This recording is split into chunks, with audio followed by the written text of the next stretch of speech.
In my book titled How to Know Higher Worlds, the path to higher knowledge has been traced up to the meeting with the two guardians of the threshold. The relation in which the soul stands to the different worlds as it passes through the successive stages of knowledge will now be described. What will be given may be called, quote, the teachings of esoteric science, close quote. Before you enter the path of higher knowledge, you know only the first of 4 stages of cognition. This stage is the one you occupy in ordinary life in the world of the senses. Even in what is called science, we deal only with this first stage of knowledge. For science merely elaborates ordinary cognition more minutely and in a disciplined way. Aided by instruments, the microscope, the telescope, and so forth, the senses examine their surroundings with greater exactness than they could without these aids. Yet people remain at the same stage of cognition, whether they see large things with the naked eye or observe small objects and phenomena with the aid of a microscope. Also, in the application of thinking to facts and things, this science remains in the realm of everyday life. People arrange objects, describe and compare them, try to imagine their variations, and so forth. The keenest scientists do nothing fundamentally in this respect, but develop to a fine art the methods of observing everyday life. Their knowledge embraces a wider range, becomes more complex and more logical, but they do not proceed to another mode of cognition. In esoteric science, this first stage of knowledge is called the, quote, material mode of cognition, close quote. This is followed by 3 higher stages, and there are still others beyond these. These stages of knowledge shall be described here before proceeding with the description of the, quote, path of knowledge, close quote. Considering the ordinary method of scientific cognition, of apprehension through the senses as the first stage, we shall differentiate the following 4 stages. Number 1, material knowledge. Number 2, imaginative knowledge. Number 3, inspirational knowledge, parenthesis, which may also be called, quote, of the nature of will, close quote, parenthesis close. And number 4, intuitive knowledge. These stages will be discussed here. It must first be made quite clear what is significant in these different modes of cognition. In ordinary sensory knowledge, 4 elements are to be considered. Number 1, the object, which makes an impression upon the senses. Number 2, the image, which the human being forms of this object. Number 3, the concept, through which the human being arrives at a spiritual comprehension of an object or an event. 4, the capital I, which forms for itself the image and concept based on the impression of the object. Before people make for themselves an image or representation, an object is there that causes it. We do not form the object, but perceive it. And on the basis of the object, the image arises.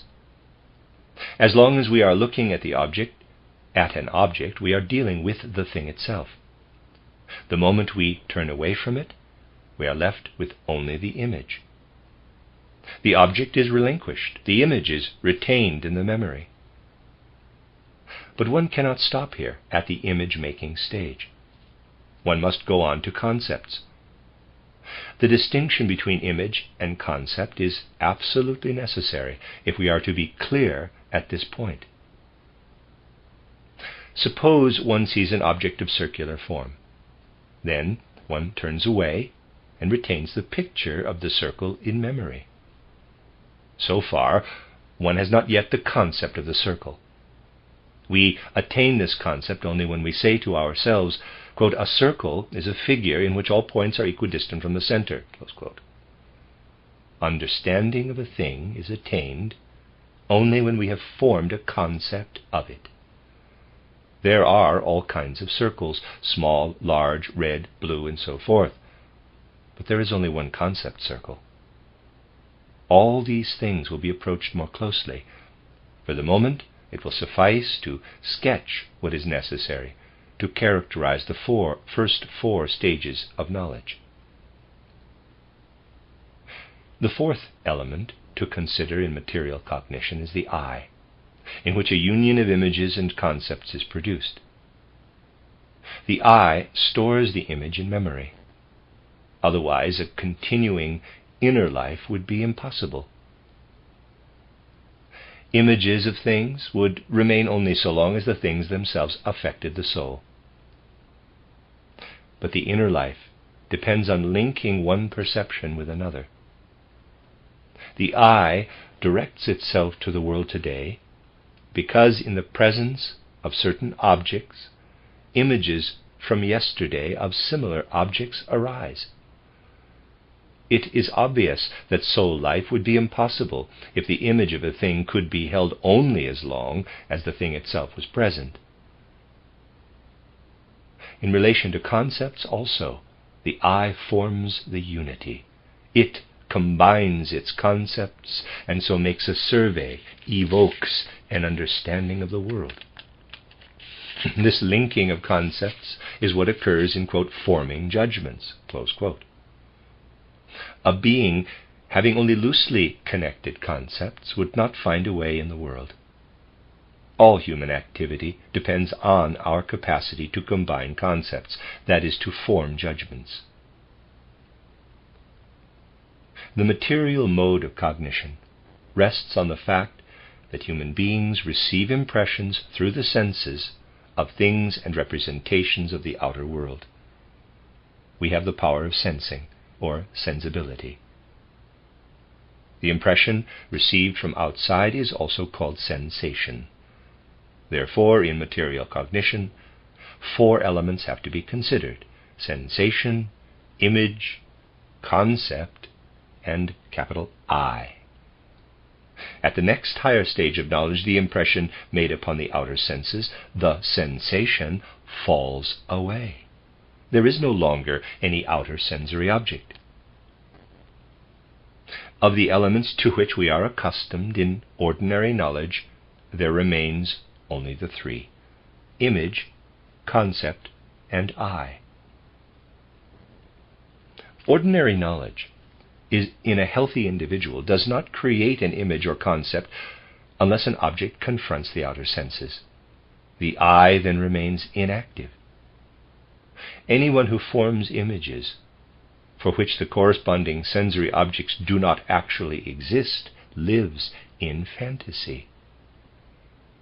But esoteric students acquire this very faculty of forming images without the stimulus of external sensory objects. With them, something else must take the place of outer objects. They must be able to form images, although no object touches their senses. Something must step in to replace sensation. This something is imagination.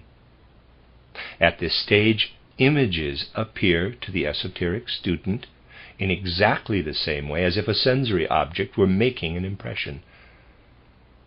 They are as vivid and true as sensory images, yet they are not of material but of soul-spirit origin. Yet the senses remain entirely inactive. It is evident that individuals must first acquire this faculty of forming meaningful images without sense impressions. This is accomplished through meditation and through the exercises that have been described in the book titled How to Know Higher Worlds. Those who are confined to the sensory world live only among images that have reached them through the senses. Those who are imaginative have a world of images received from a higher source. Careful training is needed to distinguish illusion from reality in this higher image world. When such images first enter our soul, we tend to say, that's just fancy. a mere product of my thought life. This is quite understandable, for people today are accustomed to calling real only what is given on the certain basis of sensory evidence with no effort on their part. They must first become accustomed to accepting things that originate from a different side as real. In this respect, we cannot guard too carefully against becoming visionaries. The capacity to determine what is real and what is illusionary in these higher regions comes only from experience, and such experience must become our own in a quiet, patient inner life. We must be fully prepared to expect the tricks that illusion plays upon us. Everywhere the possibility lurks that images will emerge from delusions of the outer senses or of abnormal life. All such possibility must first be done away with. One must first completely close off the sources of fantasy. Only thus can one come to imagination. At this point, it will be clear that the world that one has entered in this way is not only just as real as the world of sense, but much more real. At the third stage of knowledge, images no longer appear. We now have to deal only with concept and I. Whereas, at the second stage, a world of images still surrounds us, a reminder from the moment when a vivid memory instantaneously generated impressions from the outer world without our actually having had such impressions. At the third stage, such images are no longer present. We live wholly in a purely spiritual world. Those accustomed to holding strictly to the senses will be tempted to believe that this world is pale and ghostly, but that is not at all the case. Nothing about the world of images at the second stage is pale or shadowy, unlike the images that remain in memory after the outer objects are no longer present. However, the pictures of imagination have vivacity and comprehensiveness that do not compare to the shadowy memory pictures of the sensory world, even those of the glittering and ephemeral physical world itself. Yet, this too is only a shadow compared to the realm of imagination. Now, the world of the third stage of knowledge.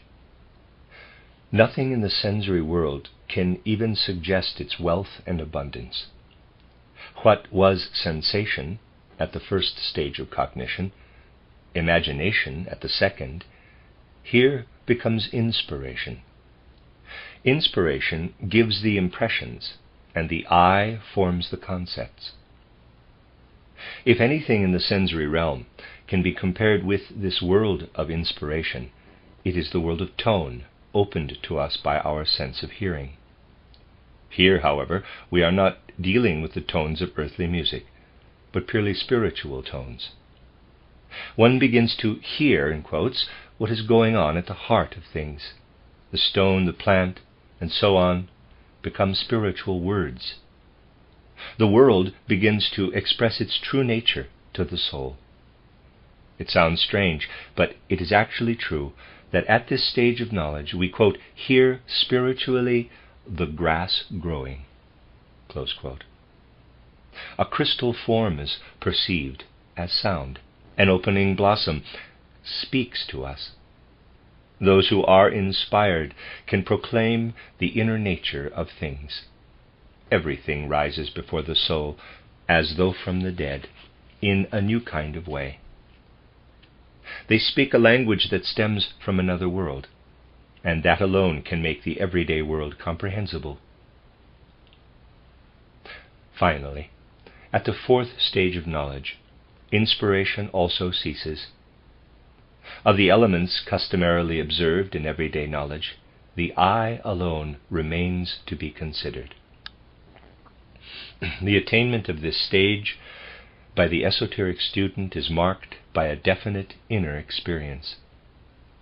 This experience manifests in the feeling that we no longer stand outside the things and events that we recognize, but within them. The image is not the object, but merely its imprint. Neither does inspiration yield the object itself, but only tells of it. But what now lives in the soul is in reality the object itself. The I has flowed forth over all beings. It has merged with them. The actual living of things within the soul is intuition. When it is said of intuition that, quote, through it we slip gradually into all things, close quote, this is literally true. In ordinary life, we have only one intuition, namely that of the I itself, for the I can in no way be perceived externally. It can be experienced only in the inner life. A simple consideration will make this fact clear. It is a consideration that has not been applied by psychologists with sufficient exactitude. Unimpressive as it may seem to one with full understanding, it is of the most far-reaching significance. It is as follows. A thing in the outer world can be called by all of us by the same name. A table can be spoken of by all as a table, a tulip by all as a tulip. Mr. Miller can be addressed by all as Mr. Miller. But there is one word that each of us can apply only to ourselves. This is the word I. No other person can call me I. To anyone else I am you. Likewise, everyone else is you to me. Only I can say I to myself. This is because each person lives not outside, but within the I. Similarly, in intuitive cognition, one lives in all things. The perception of the I is the prototype of all intuitive cognition. Thus, to enter all things, one must first step outside the self. We must become selfless in order to blend with the self or I of another being. Meditation and concentration are the sure means by which to approach this stage of cognition, like the earlier ones. Of course, they must be practiced in a quiet and patient way. Those who presume that they can violently or forcefully rise to higher worlds are mistaken. Giving ourselves over to such beliefs would be expecting the realities of the higher worlds to meet us as do phenomena of the sensory world. The worlds to which we may rise are rich and vivid, yet they are also delicate and subtle, whereas the sensory world is coarse and crude. The most important thing to be learned is that we must accustom ourselves to regard as real something wholly different from what is so designated in the realm of the senses. This is not easy. It is for this reason that so many who might willingly tread the esoteric path are frightened away at the first steps. One had expected to encounter things like tables and chairs, and instead finds spirits. But since spirits are not like chairs and tables, they seem like illusions.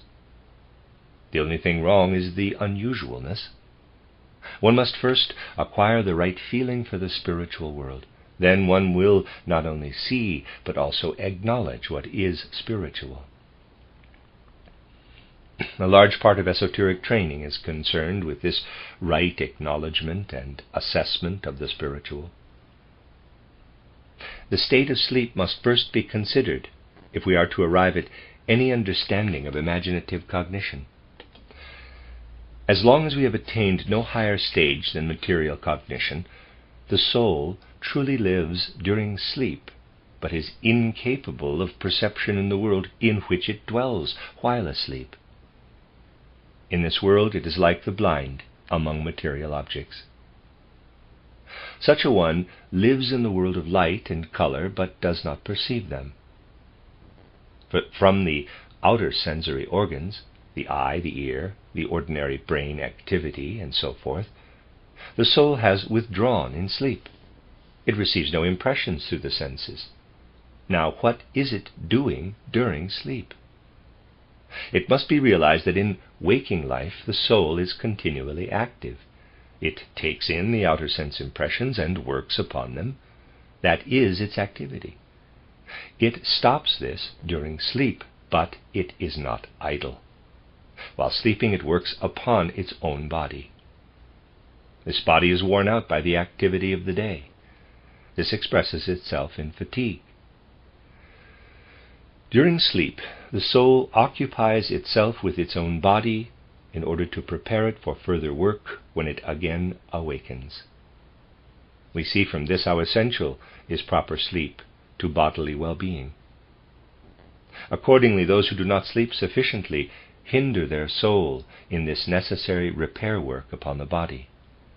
The consequence must be that the body deteriorates.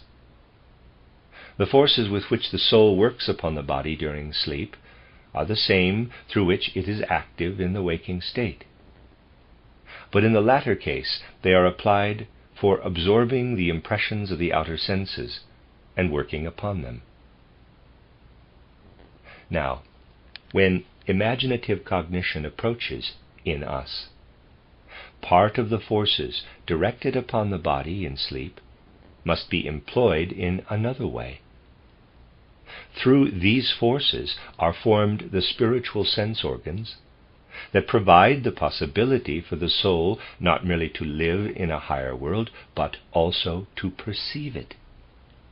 Thus the soul, during sleep, works no longer merely upon the body, but also upon itself. This work results from meditation and concentration, as well as from other exercises. It has often been stated in my writings about higher knowledge that the particular directions for such exercises are given only from one individual to another. No one should undertake such exercises independently, since only those who are experienced in this realm can assess the effect for one who withdraws one's soul work from the body and applies it in a higher way. Meditation, concentration, and other exercises lead the soul to withdraw for a time from its union with the sensory organs and to become immersed in itself. Its activity is turned inward. In the first stages of such self-immersion, the soul's inner activity differs but little from its ordinary inclinations. In its inner labors, it must use the thoughts, feelings, and sensations that belong to ordinary life. As the soul becomes accustomed to being somewhat blind and deaf to the material environment and to living within itself, it gains capacity for inner accomplishments. Accomplishments through immersion in the inner life bear fruit first in the sleeping state. At night, when the soul is freed from the body, what was stimulated in it by the day's exercises works on. Organs take shape within it, through which it connects with a higher reality, exactly as it had through the outer sense organs with the physical world. Out of the darkness of nocturnal surroundings appear the light phenomena of the higher world. Tender and intimate at first is this communion. It must be taken into account in this connection that for a long time, upon awakening, the light of day will draw a dense veil over the night's experiences. The recollection that perception has occurred during the night appears slowly and gradually. It is not easy to learn how to pay attention to the delicate formations of one's soul, which, during one's development, begin to mingle with the common experiences of daily sensory life. At first, such formations of the soul resemble what are generally referred to as casual impressions. Everything depends on learning to distinguish what arises from the ordinary world from what, through its own nature, presents itself as a manifestation from higher worlds. In a quiet, introspective, mental life, we must acquire this discernment. It is necessary first to develop a sense of the value and meaning of those intimate formations of the soul that mingle with daily life, as though they were, quote, chance impressions, close quote, but are actually recollections of our nightly communion with a higher reality. However, they vanish as soon as we seize these things in a crude way and apply the measuring stick of sensory life to them. It is thus evident that, through work in a higher world, the soul must withdraw from the body some of its activity ordinarily bestowed upon it with such care. It leaves the body to a certain extent self-dependent, and the body needs a substitute for what the soul had formerly done for it. If it does not obtain such a substitute, it comes in danger of mischief from harmful forces. For one must, in this regard, be clear that we are continually subjected to the influences of our surroundings. Actually, we live only through the influences of these surroundings. Among these, the kingdoms of visible nature come under consideration first. We belong to this visible nature. We could not live if there were no mineral, plant, and animal kingdoms or other human beings around us. Imagine an individual being cut off from the earth and lifted into surrounding space. Such a person would perish instantly as a physical being, just as one's hand would wither if cut away from the body. Just as it would be a great illusion if a human hand believed it could exist without the body, equally great would be the illusion of those who maintain that they could exist as a physical being, without the mineral, vegetable, and animal kingdoms, and without other people. In addition to these kingdoms, however, are three others that generally escape people's notice, the three elemental kingdoms. They exist, in a sense, below the mineral kingdom. Beings exist who do not condense into the mineral condition, but they are nonetheless present and influence human beings. Parenthesis. Further information on the elemental kingdoms can be found in my book titled Cosmic Memory, and in remarks about them in my title Theosophy. Close parenthesis. We are thus exposed to influences from kingdoms of nature that in a sense must be called invisible. When the soul works on the body, much of its activity involves regulating the influences of the elemental kingdoms so that they are beneficial to human beings. As soon as the soul withdraws part of its activity from the body, detrimental forces from the elemental kingdoms may take hold of it. This is a danger of higher development. Therefore, we must be careful that as soon as the soul is withdrawn from the body, the soul is accessible only to beneficial influences from the elemental world. If this is disregarded, the ordinary person deteriorates to a certain extent physically and morally, despite having gained access to higher worlds. While the soul dwells in the higher regions, pernicious forces insinuate themselves into the dense physical body and the etheric body. This is why certain bad qualities, which before higher development had been held in check by the regulating power of the soul, may now show themselves through lack of caution.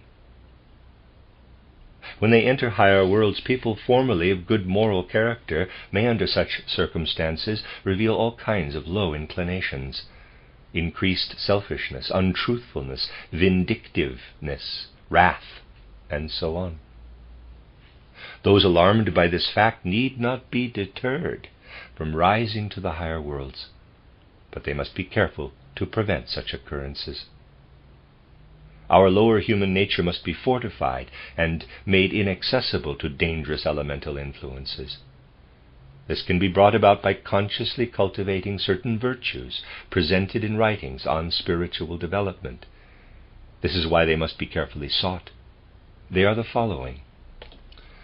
First, we must, in a fully conscious way, in all things, focus continually on the permanent, distinguishing, first we must, in a fully conscious way, in all things, focus continually on the permanent, distinguishing the imperishable from the transitory, and turning our attention toward it.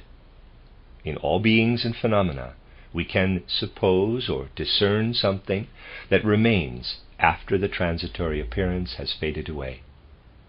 If I see a plant, first I can observe it as it presents itself to the senses.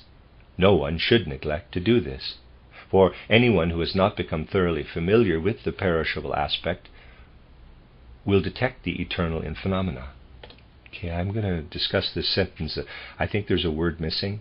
Let me read this sentence again, then I'm going to read it as I think it should be, but it can be corrected on this. Food for thought for anyone listening. No one should neglect to do this. That is, let me read that again. If I see a plant, first I can observe it as it presents itself to the senses.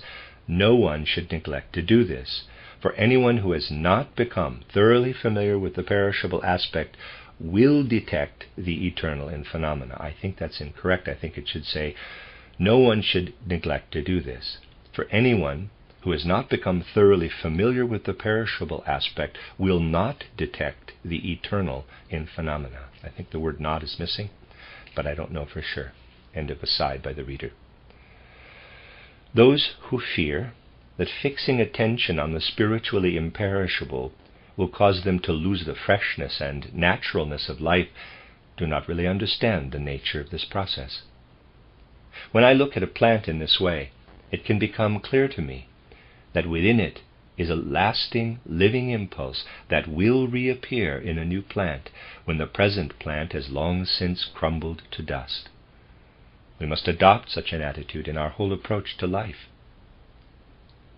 Second, the heart must be fixed upon all that is valuable and genuine, which we must learn to esteem more highly than the fleeting and insignificant. In all feelings and actions, the value of any single thing must be held before one's eyes in the context of the whole. Third, 6 qualities should be developed: control of the thought world, control of actions, endurance, impartiality, trust in the surrounding world, and inner equilibrium. Control of the thought world can be attained by combating the wandering, will-o'-the-wisp thoughts and feelings that constantly rise and fall in ordinary human beings. In everyday life, people are not the masters of their thoughts, but are driven by them.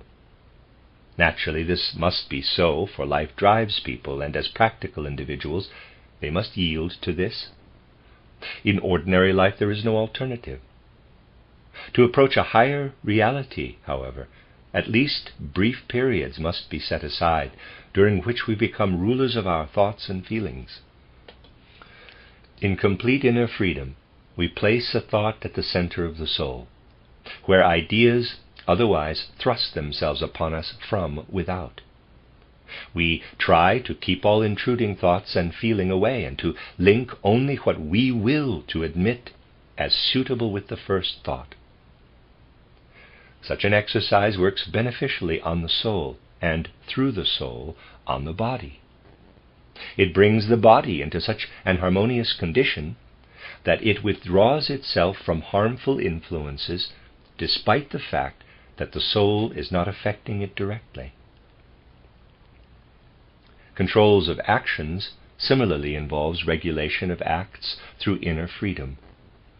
A good beginning is to determine to do something regularly that one would not typically do in ordinary life, since people are indeed driven to their actions from without in normal life. However, the smallest action performed on one's innermost initiative accomplishes more toward self-development than do all the pressures of outer life. Endurance means holding ourselves at a distance from the whims that involve a shift from, quote, exulting to the highest heaven to grieving even unto death, close quote. People are driven to and fro through all kinds of moods. Pleasure brings gladness, pain brings depression. This has its justification, but those who seek the path to higher knowledge must be able to mitigate joy and grief. We must gain stability. We must surrender with moderation to both pleasurable impressions and painful experiences. We must move with dignity through both without being absent or disconcerted.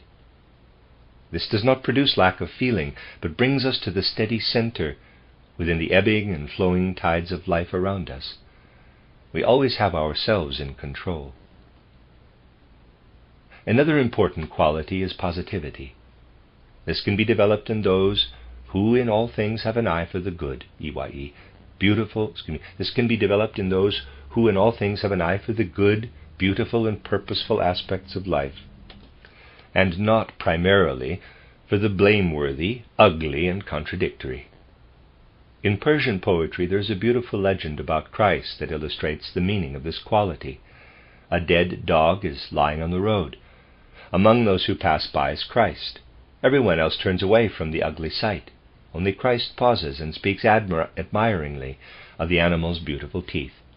It is possible to look at things in this way, and those who earnestly seek it may find in everything, even the most repulsive, something worthy of acknowledgement.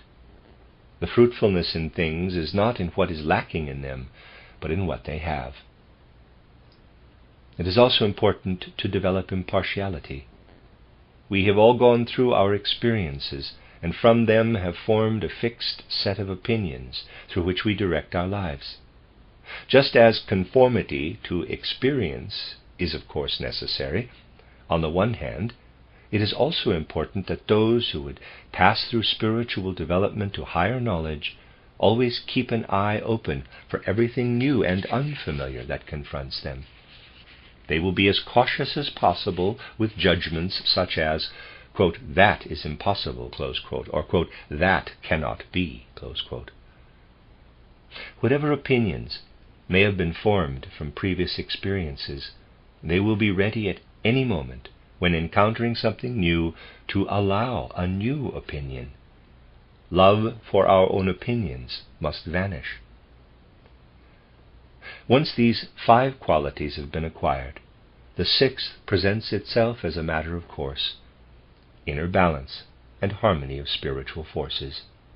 We must find a spiritual center of gravity within that gives us firmness and security in the face of all the phenomena that would otherwise pull us one way or another in life.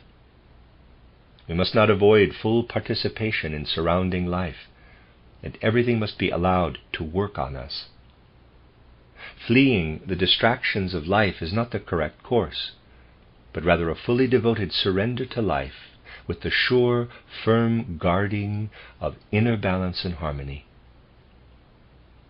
Finally, quote, "will to freedom," close quote, must come within the seeker's consideration. Those who find within themselves the support and basis of all that they accomplish already have this attribute. This is hard to achieve because of the balance needed between opening the senses to everything great and good and a simultaneous rejection of every compulsion. It is easy to say that outer influence is incompatible with freedom. The essential thing is that the two be reconciled within the soul. When someone tells me something and I simply accept it under the compulsion of authority, I am not free. But I am equally unfree when I cut myself off from the good that I might receive in this way. In that case, worse elements in my soul act as a compulsion upon me. Freedom means not only that I am free from the compulsion of an outside authority, but above all, that I am also not subservient to my own prejudices, opinions, sensations, and feelings. The right way is not blind subjection to what is received, but to leave ourselves open to suggestion, receiving it impartially, so that we may freely acknowledge it. An outside authority should exert no more influence than to make one say, quote, "I make myself free just by following the good in it," that is to say, by making it my own, close quote. Authority, based on esoteric wisdom, will exert influence only in this way. It gives whatever it has to give, not to gain power over the recipient, but only to help the recipient become richer and freer through the gift.